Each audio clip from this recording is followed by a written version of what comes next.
मतदानाचा हक्क सर्वांना बजावता यावा यासाठी प्रशासनाकडून शासकीय सुट्टी जाहीर करण्यात येते. पण अनेक जण महत्वाचे हक्क न बजावता याला सुट्टी समजून बाहेर फिरण्यासाठी जातात.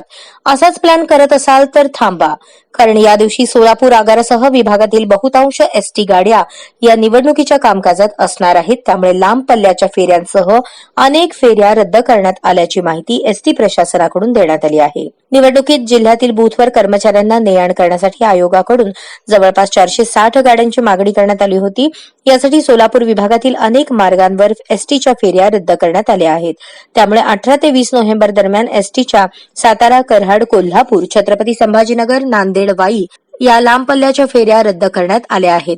सोलापूर विभागात एकूण 750 एसटी गाड्या आहेत. यातील जवळपास 600 एसटी गाड्या या प्रवासी वाहतुकीसाठी वापरण्यात येतात. पण आयोगाने जवळपास निम्म्यापेक्षा जास्त एसटी गाड्या निवडणुकीच्या कामकाजात वापरल्या आहेत.